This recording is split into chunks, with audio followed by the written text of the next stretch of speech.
Phone check. 1, 2. The microphone check. 1, 2, 1, 2. The microphone check. I got my headphones tuned between two different AM stations, and my briefcase is full of declassified information. Declassified. Declassified. Good evening and welcome to News from Neptune for the 6th week of 2014. For almost a quarter of a century, this program has been a spontaneous and unrehearsed discussion of the news of the week and its coverage by the media. First on a so-called community radio station, and when censored and locked out of there, welcomed, I'm happy to say, by the good folks at Urbana Public Television. I'm Carl Estabrook. My discussants tonight are Karen Aram and Ron Szoke. Our format is to take turns suggesting stories that have been ignored or misrepresented, sometimes even innocently, and then having our colleagues comment on them. Our program's name, News from Neptune, was chosen to honor Noam Chomsky, who's been talking sense about American politics for more than twice the 20-plus years we've been on the air. Chomsky has said that in the American media, quote, either you repeat the same conventional doctrines everybody is saying, or else you say something true, and it will sound like it's from Neptune. Today is February 7th, a day of union and disunion. On this day in 1990, the Central Committee of the Soviet Communist Party agreed to give up its monopoly of power, a date for the dissolution of the Soviet Union. There are some other candidates, but that's a pretty good one. On this day, 2 years later, in 1992, the Maastricht Treaty was signed, leading to the creation of the European Union, a day of union and disunion. An example turned up this week when the White House pointed a finger at Moscow after leaked recordings of its top diplomats discussing Ukraine emerged on Thursday in an episode that threatens to embarrass Washington and inject fresh tension into already strained relations with Russia. I'm quoting the Financial Times here.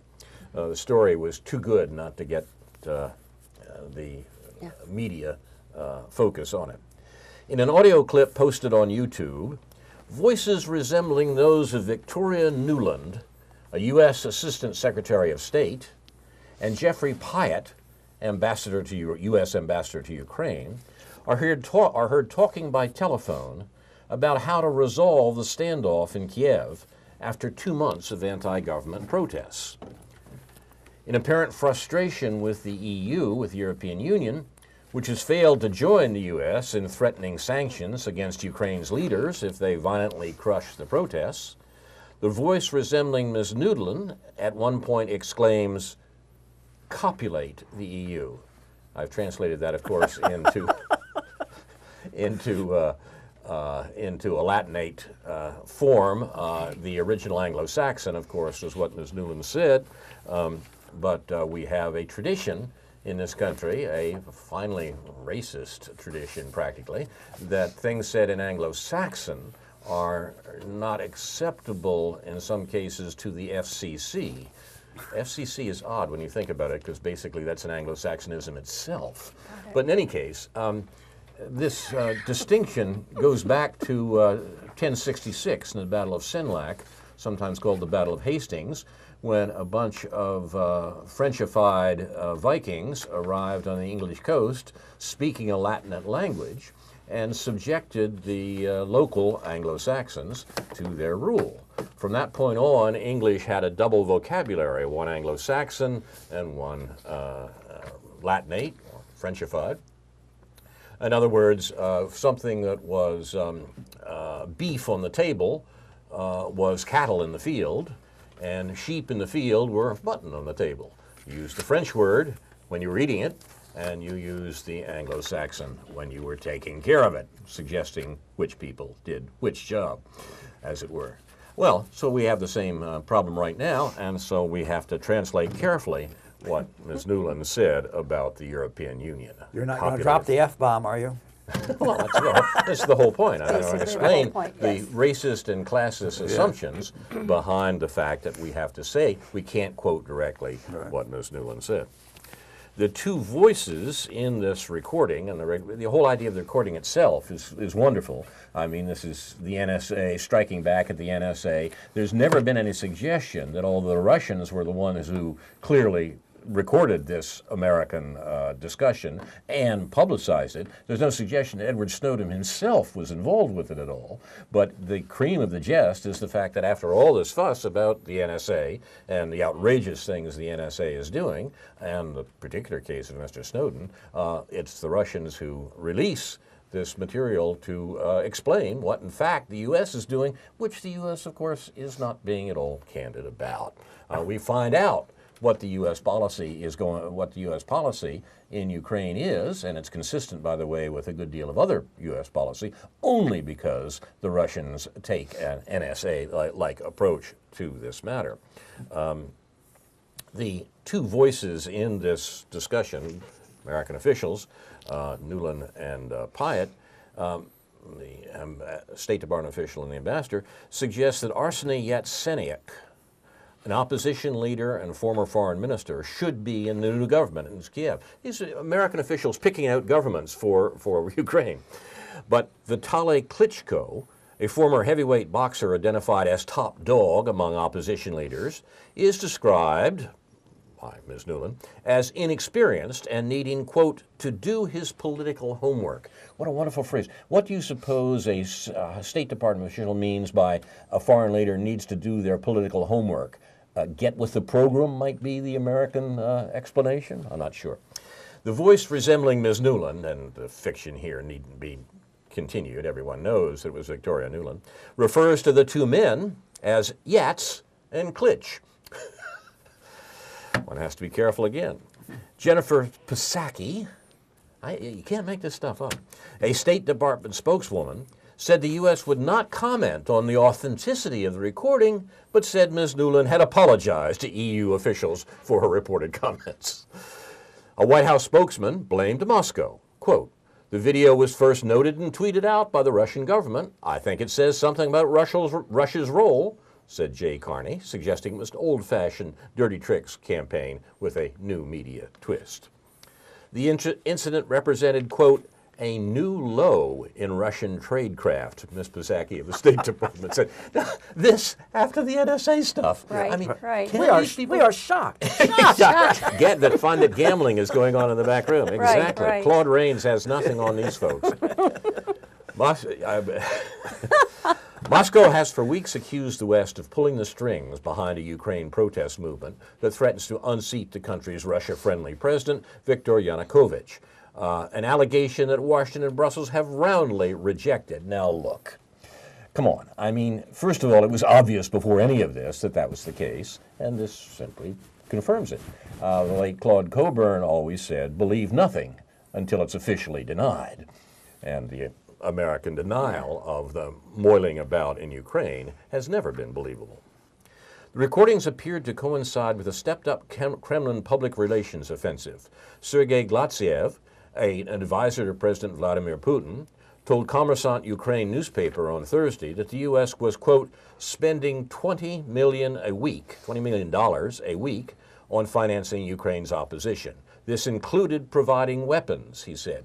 Now, first of all, $20 million a week, that's barely walking around money for these color revolutions, you know. I have no doubt that that's true. In fact, it's probably a lowball on the part of the Russians because, and they probably know, and don't want to say just how much the U.S. is spending on it, but want to suggest that at least a good bit of change is finding its way into Ukraine in supposed pursuit of change. Mr. Glaziev repeated comments he made last week suggested Mr. Yanukovych, the president of Ukraine, should use force to end an attempted coup in Ukraine. The Putin advisor also reiterated Moscow's call to join three-way talks on future trade and economic relations with Ukraine. By three-way talks, he apparently means the U.S., the EU, and Ukraine. The U.S., wanting to use, as usual, the EU as a stalking horse here, is primarily upset that the EU is unwilling to play its role. Or that seems to be the best reading of what Nuland says. The EU, the European Union, has declined that invitation, but has worked with the U.S. in recent days to mediate a potential compromise in Ukraine, including a new technocratic government. Oh, we're very big on technocratic governments, aren't we? Led by opposition figures and constitutional changes reducing the president's powers. Now, remember, Yanukovych was elected in 3 years ago, in an election that the foreign observers all said was open and fair. But nevertheless, the U.S. wants to make sure that its writ runs in Ukraine. The alleged U.S. diplomatic conversation may have been leaked in an attempt to undermine the efforts, U.S. efforts in Ukraine. Yes, indeed, I think so.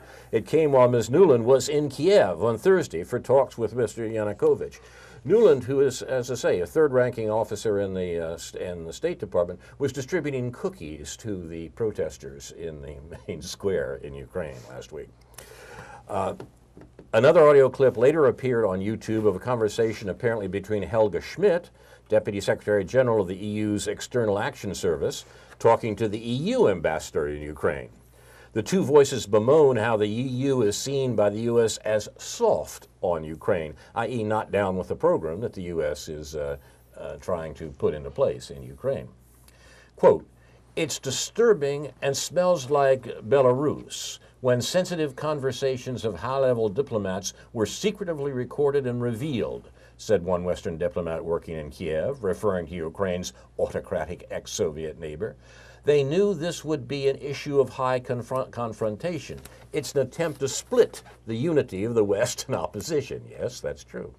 The recorded conversation between the U.S. diplomats appears to have taken place after Mr. Yanukovych, the president, offered Mr. Yatsenyuk and Mr. Klitschko top jobs. These are the public opposition leaders, top jobs in a new government, including prime minister, on January 25th, although they have so far turned them down. Quote, "The Klitschko piece is obviously the most complicated electron here," a voice resembling Mr. Pyatt, that's the American ambassador, is heard saying. The two conclude that Mr. Yatsenyuk, who has been also served as economy minister, is better equipped for government. The U.S. is trying to figure out who the best prime minister is from their point of view. The voice resembling Ms. Nuland oh, sorry, go ahead. You had something, Karen? Well, I was going to say that I posted something this morning from the World Socialist website. They were making the point on this, that the person that, the head of the opposition group that we clearly are supporting is this guy, I can't say his name, begins with a T, and he is a Nazi. He's a what? Nazi. Well, and they have pictures of Victoria Nuland standing with him and having a photo op, and that's what we're supporting now is fascism.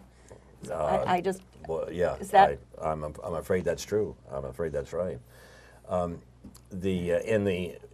the recording we're speaking of here, the voice resembling Ms. Nuland refers to the prospect of UN Secretary General Ban Ki-moon sending an envoy to Ukraine to, quote, help glue this thing, i.e. the U.S. is now dispatching the Secretary General to put together the government that we want there, with the problem that a good bit of the opposition is fascist, as you point out. And this is the point at which Nuland says, hey, we're sending the UN to straighten this out, put in a government, and she says, copulate the EU. Of course, once again, and she's speaking Anglo-Saxon. The male voice replies, that is the American ambassador to Ukraine, quote, exactly, and I think we got to do something to make it stick together, because you can be sure that if it does start to gain altitude, the Russians will be working behind the scenes to torpedo it, close quote. Now, you know, literary critics might go to work on some of these images, but still. We should remember that the U.S., which has dominated the EU since before its foundation, and today uses the European military, that is NATO, to fight its colonial wars, spent the 1990s attempting to reduce the government and economy of the post-Soviet Union to the status of a third world country, a supplier of raw materials for a U.S.-dominated world economy. But today, both the ghostly Soviet Union and the sclerotic European Union are becoming substantial checks on the American empire, and the U.S. is not sitting home quietly with nothing to do about it. So you're watching News from Neptune, a Copulate the Unions edition. We'll begin with Ron. Yes. Well, Hat Man. the Hat Man, right. Today I'm the rat in the hat. But I want to return to my favorite topic, and that is the inequality, the ever-increasing divide between the two Americas, the rich and the poor.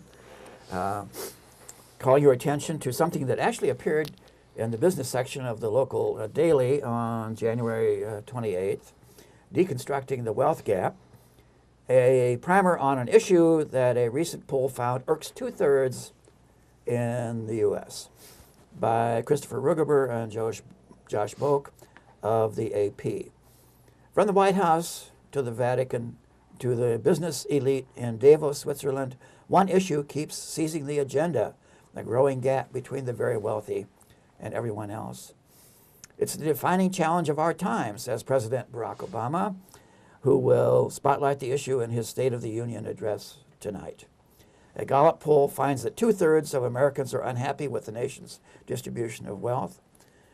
Experts say it may be slowing the economy. Why has this issue suddenly galvanized attention? Here are some questions and answers about the wealth gap, what it is, and why it matters. And this is being noticed by more and more people. There's a running series in the New York Times called The Great Divide, and on PBS with the corresponding theme. And this, I think, has some meaning when these middle-brow, center-of-the-road, mildly liberal agencies began to take notice and to talk about this at length. So as long as it was only a few leftists who were moaning and complaining about it, it could be ignored, of course. But how long can they continue to ignore this? So we'll see. I will come back to that theme because I think it's very important. From Common Dreams, a few days ago, nearly half of Americans are living paycheck to paycheck. Report finds that 44% of people in the U.S. have less than 3 months' worth of savings, leaving them one emergency away from disaster. Enormous number of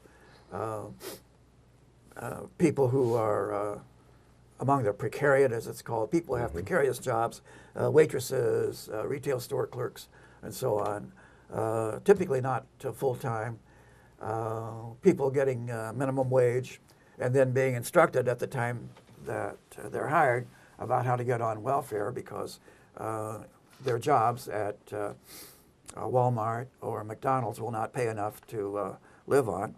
And so many people who are opposed to raising the minimum wage apparently don't realize that what these people are costing us in terms of public money that must be used to pay for their welfare measures to get them up to a decent income so that they can simply live. And it's an astonishing situation. Nearly half of all people in the United States face persistent financial insecurity and are forced to live paycheck to paycheck without the savings necessary to weather them through life problems that can be unavoidable, like a medical emergency or a broken car. So finds the 2014 Assets and Opportunities Scorecard released Thursday by the Corporation for Enterprise Development. According to the report, 44% of people in the United States live in liquid asset poverty, which means that they own less than 3 months' worth of savings, which would be $5,887 for a family of 4. Without a safety net, they say, a liquid asset poor family must borrow to deal with unforeseen financial emergencies. For 50% of consumers who have subprime credit scores, the only option may be to take out a high-cost, often predatory loan, which can create a cycle of debt and worsen financial insecurity, the report notes. People with low incomes and people of color are disproportionately liquid asset poor. with 2 of every 3 households of color and 4 out of 5 of the lowest income households, making, that is, those making less than $18,193 are falling to this category, according to the report. Furthermore, liquid asset poverty hits the U.S. South the hardest, the study finds. These, of course, being the people who are most conservative or right-wing in their voting patterns. It's interesting. Meanwhile, another report, New York Times, February 2nd, the middle class is steadily eroding, just as the business world. Classic theme of the immiseration of the middle class, more and more being ground out between the very rich and the rest of us. Whether you take the very rich to be the highest income, 1% or 2% or 20%, the same thing applies. In Manhattan, New York, the upscale clothing retailer Barney's will replace the bankrupt discounter Lerman's, whose Chelsea store closes in a few weeks. Across the country, Olive Garden and Red Lobster restaurants are struggling, while fine dining chains like the Capitol Grill are thriving. At General Electric, the increase in demand for high-end dishwashers and refrigerators dwarfs sales growth for mass market models. So more and more demand for luxury goods, the upscale, high-end items, and more and more people being driven to shopping at Dollar General or Family Dollar or even Walmart as a consequence of this. As politicians and pundits in Washington continue to spar over whether economic inequality is in fact deepening, in corporate America, there really is no debate at all. The post-recession reality is that the customer base for businesses that appeal to the middle class is shrinking as the top tier pulls even farther away. If there's any doubt, the speed at which companies are adapting to the new consumer landscape serves as very convincing evidence. Within top consulting firms and among Wall Street analysts, the shift is being described with a frankness more often associated with left-wing academics than business experts. Quoting, those consumers who have capital like real estate and stocks are in the top 20% and are in the top 20% are feeling pretty good, said John Maxwell, head of the global retail and consumer practice at PricewaterhouseCoopers. In response to the upward shift in spending, PricewaterhouseCoopers directs its clients like big stores and restaurants to chasing richer customers with a wider offering of high-end goods and services. So they're selling well. And I ask how contrary this is to the received wisdom in economics. It's found, for example, in marketing and retailing, that sometimes you can increase the demand for a product by raising its price because people will just assume that it must be of better quality. And indeed, there are a number of tricks in retailing that we could go into. For example, if you have an item that's not selling at $100, you can raise its price to $110, but put next to it another slightly fancier model that costs $150, and people will shop comparatively and start buying the $110 priced item because it's cheaper than the $150 item, and so on. Yeah, that's done. Sometimes even the same company will have 2 different products. They'll use the cheaper one, Right. and you won't know that you're buying from the same company, the same product, but that's how they will market. Yeah. Yeah, always. Yeah. Finally, calling attention to an article in the New York Times on February 2nd, How Inequality Hollows Out the Soul, by the 2 authors of a book we've referred to here a couple of times, The Spirit Level, by, that's an unfortunate title, Richard Wilkinson and Kate Pickett. This is in the Great Divide series in the New York Times. One of the well-known costs of inequality is that people withdraw from community life and are less likely to feel that they can trust others. This is partly a reflection of the way status anxiety makes us all more worried about how we are valued by others. Now that we can compare robust data from different countries, we can see not only that what we knew intuitively, that inequality is divisive and socially corrosive, but that it also damages the individual psyche. And they go on about a number of the psychological, emotional consequences of inequality, which is increasing, and a number of psychologists are coming forth with evidence now that about the psychological damage effects, we can only call it, of inequality because of this very deep need for people to compare themselves with others. And you may moralize about that and say that it's unfortunate, but it's one of the realities of human life, I'm afraid. And it's having very severe consequences for people, psychologically, emotionally. I tend to discount that subjective stuff as much as I can.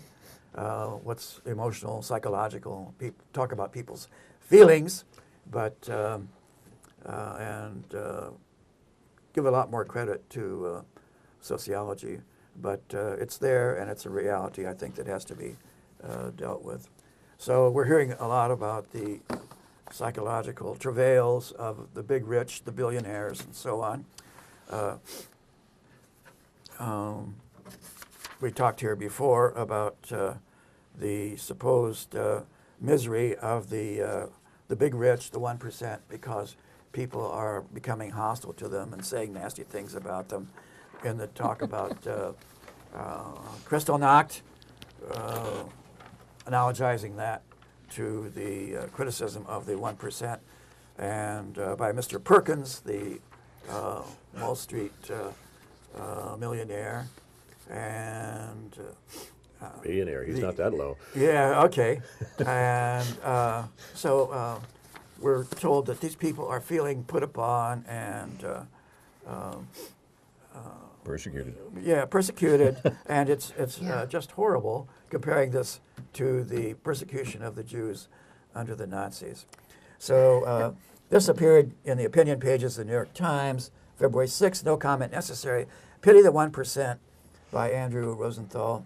In late January, Tom Perkins, a venture capitalist, called attention to the parallels between Nazi Germany's war on the 1%, namely its Jews, and the progressive war on the American 1%, namely the rich.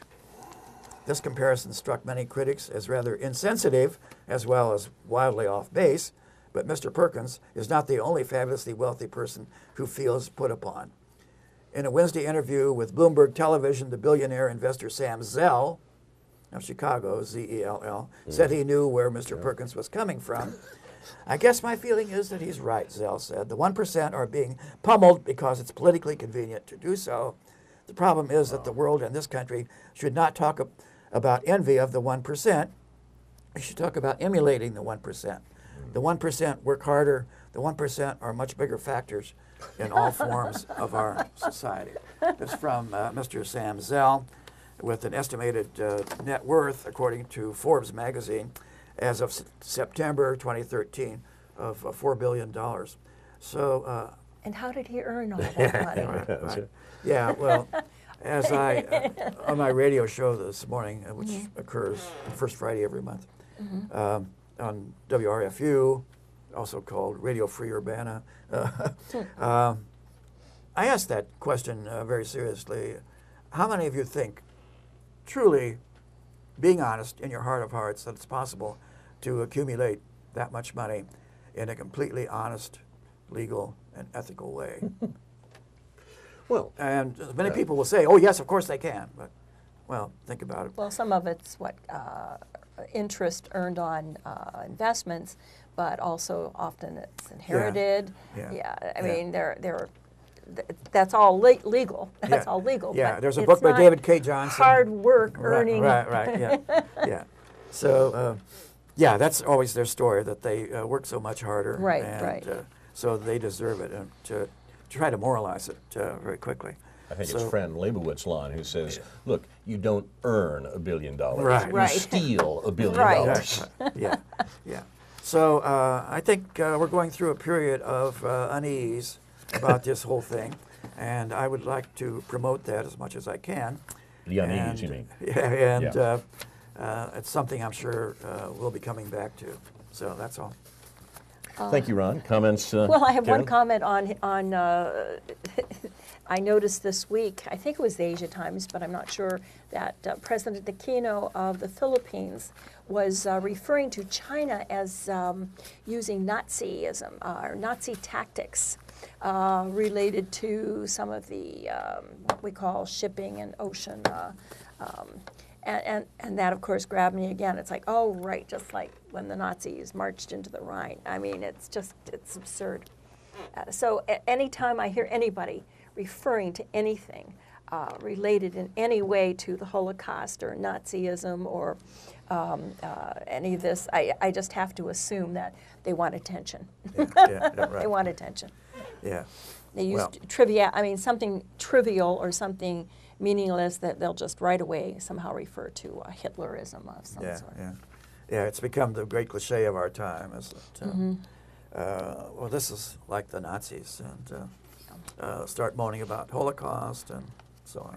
I think the danger of that, though, is that to the extent that it's become a cliche, it sort of walls off an important part of recent political history. I mean, Right.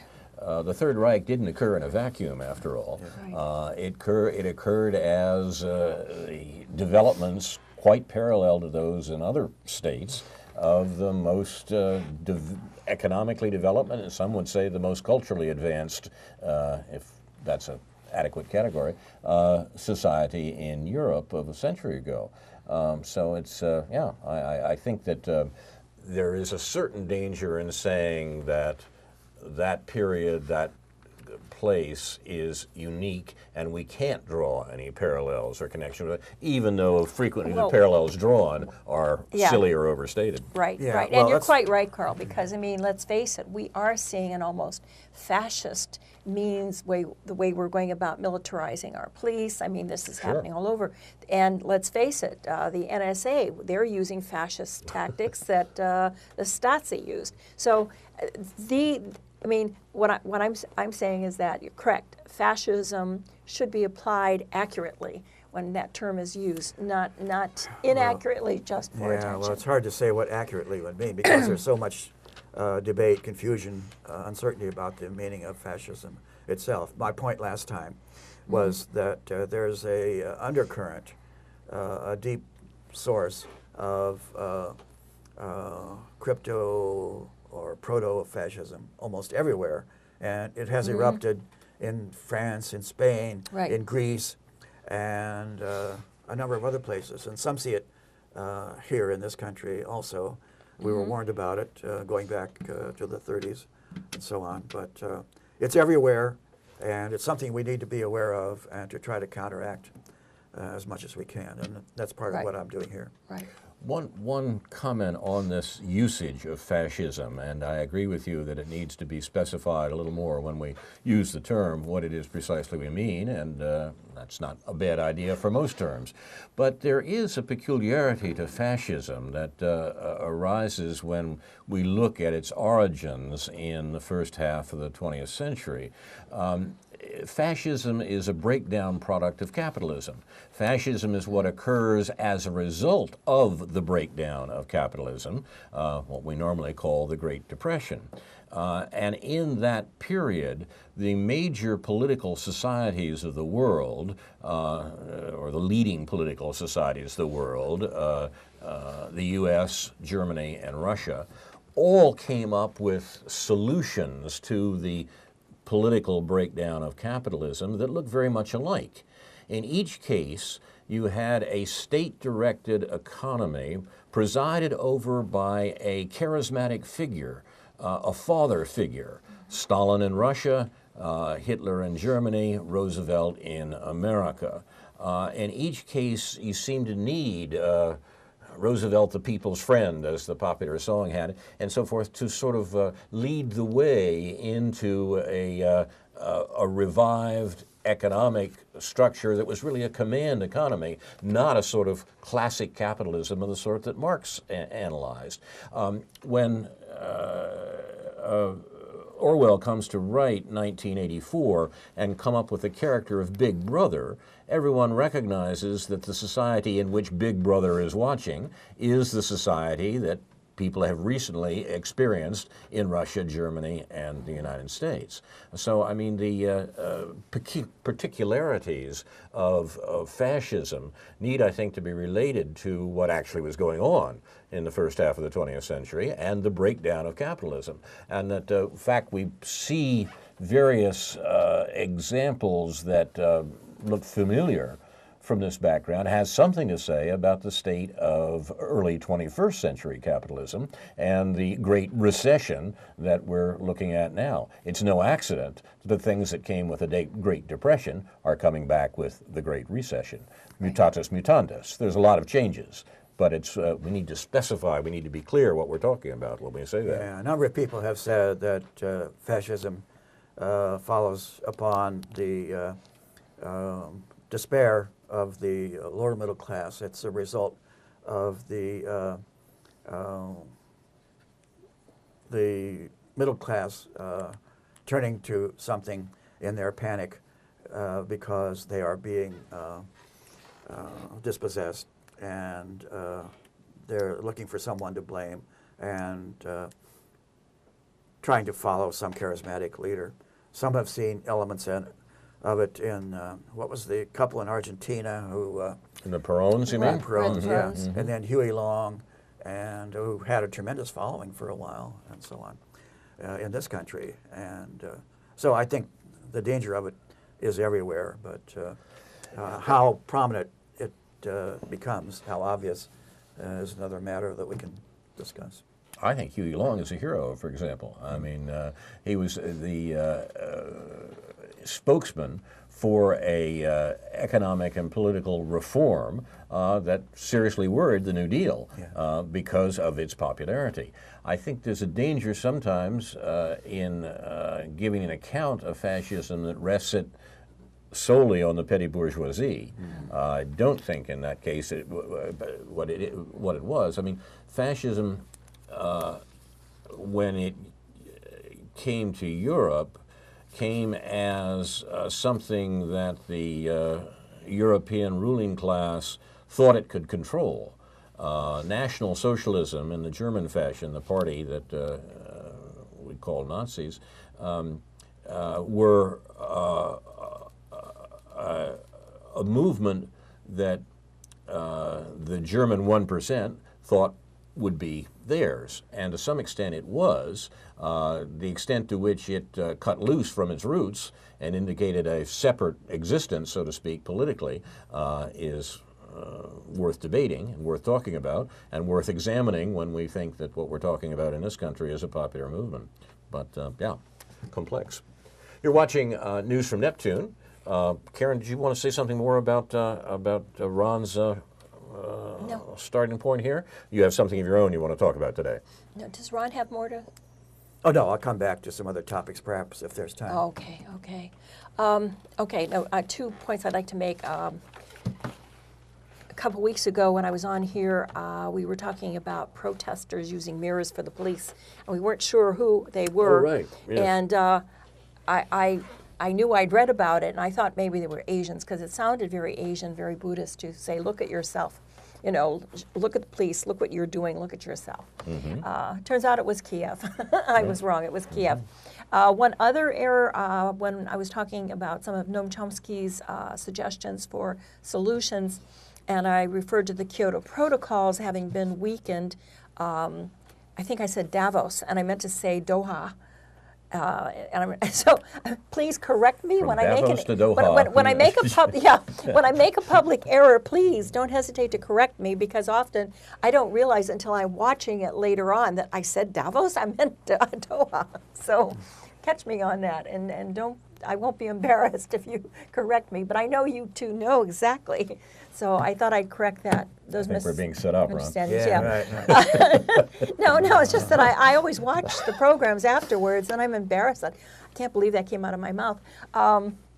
Like I said, I meant to say at a stage, and it came out station, in reference to China's railroad building. But the only thing I was going to say, this was early this morning, right before I was ready to leave the house, not early, but I picked up an article on the Asia Times by John Pfeffer, who has written, he wrote one in April of last year, and this one was, and he writes on the Tom Dispatch, and he's with the Institute of Policy Studies. Okay, that gives him credibility. Well, this was a very expanded article that he wrote in the Asia Times, taken from his April article, and I could only brief it, but bottom line what he was saying is that the pivot to Asia isn't real. That this pivot to Asia that Washington is using, or that Obama is using, is almost, he didn't use the word facade. Actually, he used the word, that pivot is almost synonymous with retreat. And I thought that was very interesting. And since we have been talking about the pivot to Asia related to China, and his assessment and analysis is in line, but his reasoning is simply that we are withdrawing troops from Okinawa and other places probably, but of course we're increasing our troops in Guam. Right. And that what we're doing, the so-called pivot to Asia, is to make Vietnam and the Philippines more comfortable. So, but the true reasoning behind it, I wasn't clear on because, as I said, I didn't have a chance to really read it other than to brief it. But I thought I would mention it because I trust your assessments more than my own. So if you get a chance to look at what he has to say. I don't quite follow the point. He's saying that Obama's announced pivot to Asia is not happening, or it's not represents real. It's not as real a threat. Okay, it's not as real a threat that we're not looking for, war with China. But by doing what we're doing, first of all, the Pentagon's thrilled with us because we appear tough when we're not. We're selling more and more military weapons around the world. I mean, look, we're rearming Japan. We're selling weapons to all these nations, and we're building up. It makes, as I said, the Philippines and Vietnam secure. But he implies that our pivot to Asia is actually a retreat from Asia, not a buildup in Asia. So I'm confused. That's what I'm saying. I'm confused. Are you confused, or is he? Yeah. Well, I don't know. I'm confused. I didn't really read it in depth. I didn't analyze it. I just scanned it because I was so taken aback from the first paragraph. Yeah, I think the point here is that the U.S. Asian policy, which should not, as people have rightly pointed out, be separated from the policy in the rest of the world. That the U.S. economic policy is worldwide and has been, for at least a century. The so-called revisionist historians, led by William Appleman Williams and others from more than 50 years ago, pointed out that the American foreign policy in the 20th century is really based upon the open door to China to begin with. That the U.S. The U.S. Economic dominance of the Pacific is at the heart of the manifest destiny, the U.S. constant movement westward of the American economy and political control. And that has some high points, including the unpleasantness with Japan in the 1940s, but it's not different from what the U.S. is doing all along. Now, it seems to me that Obama's announcing a pivot to Asia is simply reminding us that this has always been the shape of American foreign policy, that the U.S. has insisted on economic control of the world and specifically of the Pacific. It's the insistence on the economic control of the Pacific region that led to the war in Vietnam. That was the reason the U.S. was fighting the war. Of course, the propaganda was something else. We're stopping communism and whatnot. But the actual concern was in Washington was that American economic control of of Asia, including specifically Japan, was threatened by the rise of popular movements that would exclude the United States from the direction of their economic development. We couldn't stand for that, and we were willing to kill 4 million people in Vietnam to make sure that it didn't happen. And by the way, it didn't happen. The U.S. didn't achieve its maximum war aims in Vietnam, but it did prevent the emergence of the threat of a good example, Right. as the head of Amnesty International called it. So in that sense, the pivot to Asia is simply Obama reminding us that, hey, this is our concern, this has always been our concern, and it's bound up with our concern for the control of worldwide energy resources in the Middle Right. East. Because the particular reason we're concerned about the control of those resources is not because we need access to them, but because it gives us a control over these other economies in the rest of the world, particularly in Asia and particularly in China, that we need to control. So, and the old SDS mantra, everything is connected. Yeah, maybe, just maybe, as I said, I have to really read it in depth, and I know you will also. Maybe what he's doing is trying to, instead of saying retreat, trying to get the impression across to the people everywhere is that it's not a threat. We don't mean it to be a threat of war. The U.S. is not threatening. Maybe that's his point in writing this article. It's not like we're really threatening China. We don't really want a war, because he does talk about China building up their military, and yet it's still it's way down there, okay, below ours. But as a result, other nations have built up their military, and of course most of the time they're buying our weapons. So I'm not really sure. Maybe that was the point of his article, was just to let people know that this pivot to Asia is not a threat. It does have to do with our acquiring the resources of the Middle East, the resources of Africa, and to be in competition commercially with Asia. I don't know. Well, I see this much merit in it, that China, India, and all those other countries together don't really have the means yet to resist American economic and military dominance. Maybe that's what he means. And is that in the foreseeable future? Well, some say yes, some say no. I'm not sure. I don't know. It reminds me in a roundabout way of a note that I had this morning from Jeffrey Sinclair, the editor of Counterpunch. He points out that it's Simone Weil's birthday today. Simone Weil is very interesting and quite peculiar. French writer, died during the Second World War. She is a historian, a classicist, a philosopher, a theologian, and a mystic. And as I say, one of the most interesting figures in French intellectual history in the first half of the 20th century. And she wrote, I quote, "What a country calls its vital economic interests are not the things which enable its citizens to live, but the things which enable it to make war." Close quote. Now, that's, in that sense, it seems to me, the U.S. is defending its vital economic interests in China, in the Pacific. That's the pivot to Asia that we're hearing from this current administration. There's nothing new about it. It's Simone Weil saying this, as I say, in 1930. But it's worthwhile to reflect on what these states are actually doing, which is often strikingly at odds with what they say they're doing. Yeah, well, I think most people would pronounce that differently, most Americans. It's W-E-Y-L, right? W-E-I-L. W-E-I-L. Yeah. Weil. Yeah, yeah. Simone Weil. Yeah. Yeah. Her brother is a famous mathematician, Yeah. yes. Oh, would we, American would be Weil? Yeah. They. Yeah. Oh, They. Americans It's might right. say, but yeah, but Yeah. yeah. American English would be Weil, I think, something like that. A whale. I don't know. Yeah. Like the coyote, maybe.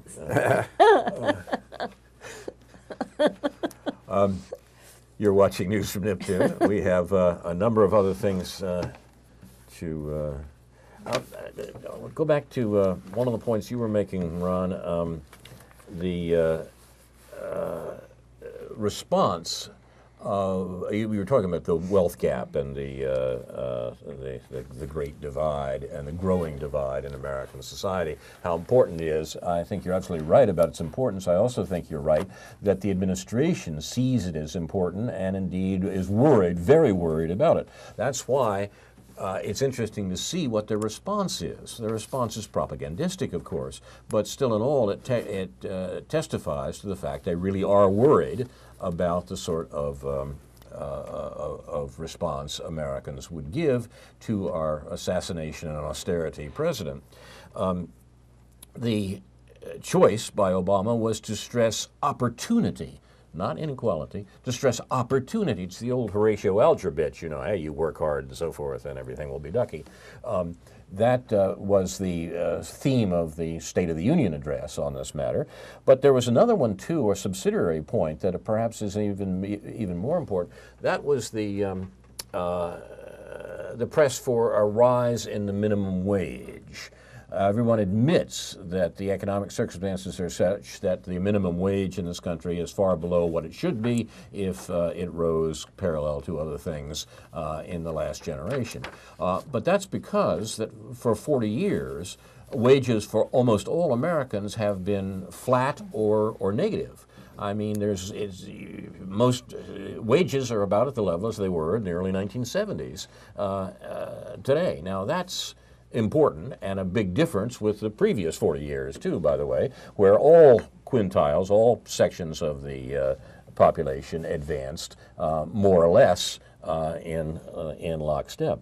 Now, the response of the administration, of the Obama administration, to say, well, we have to press for a higher minimum wage is, of course, in part a response to the demand for higher wages on the part of Walmart workers, McDonald's workers, people of this sort.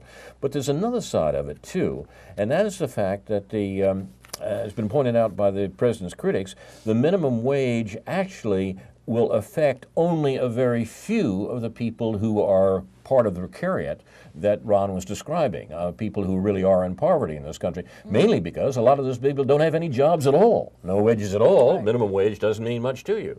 Otherwise, there are people who are at that minimum wage and would have to be substantially above that minimum wage before they'd be anywhere close to a living wage. So there's something in the Obama presentation or the Obama suggestion of a minimum wage that is typically mendacious. In fact, even the part of it in which Obama said, well, we'll raise right away minimum wage for federal workers, turns out to mean only new federal workers. Not You're kidding. not the millions of federal workers who would be affected by a rise in the minimum wage if it really did apply to those who are already employed. So, I mean, it's a little more Obama-style trickery, but it seems to me the whole thing, the whole minimum wage argument itself is it's like Obamacare. Mm-hmm. That is, it's a sop which is primarily in the interest of capital, primarily in the interest of the well-to-do, primarily in the interest of the 99%, but does some good. That's what I mean by a sop. It does some good, just as Obamacare does some good. Mm-hmm. There are people who will indeed get health insurance who could not get health insurance before, and there are distinct reforms in it.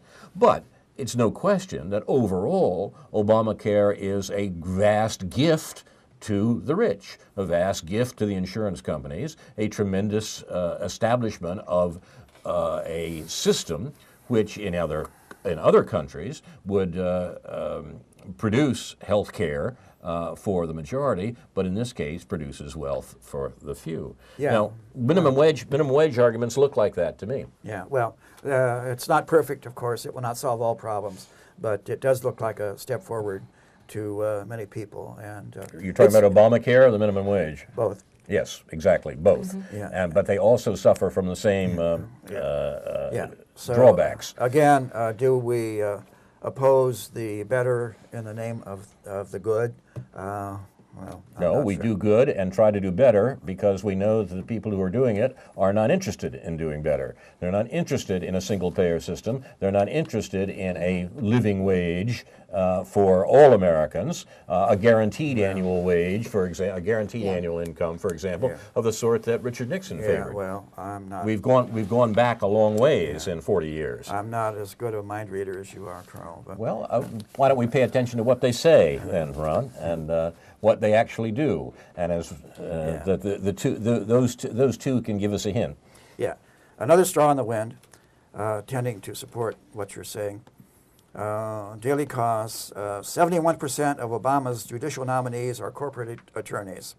Senator Elizabeth Warren is not happy with this, but she's made some interesting remarks in support of the financial status of the middle class. But these things, as you're pointing out, are often no more than palliatives, tending to keep social unrest down to a tolerable level. And I readily grant that. You've been watching news from Neptune for the 6th week of 2014, a Copulate the Unions edition. And we're not speaking explicitly about labor unions in this country, although perhaps we should be. If our program interested you, you might want to look for similar programs here on Urbana Public Television, now not only on cable, but streaming online at urbanapublictelevision.org. I'm Carl Estabrook. My discussers tonight on News from Neptune have been Karen Aram and Ron Szoke. Did you have a concluding comment, Karen? No, I had a question. I was going to ask you if we don't have time for you to discuss some of what was discussed online this morning and last evening regarding free zones oh, yes. in the community. Yeah, we'll have to bring that up. Yeah, that may be important. We'll because talk I about think, that in a future program. it's very important, and not just for us locally, but I think for the whole nation, the impact on property taxes for even the lower economical spectrum. Corporate welfare is what it is. We've got to go. We should do that on a later program. I can be reached at Carl at newsfromneptune.com and see our Facebook page, and I'm happy to receive your comments. Our thanks to UPTV, especially Jake, Jason, and Caleb. Inshallah, we'll be back soon. We may be on hiatus for a little while here, but we'll be back soon with a new edition of News from Neptune to remind you, in the words of Edward de Vere, what's past is prologue, what to come in yours and my discharge. In the meantime, confusion to our enemies, and a good night to you.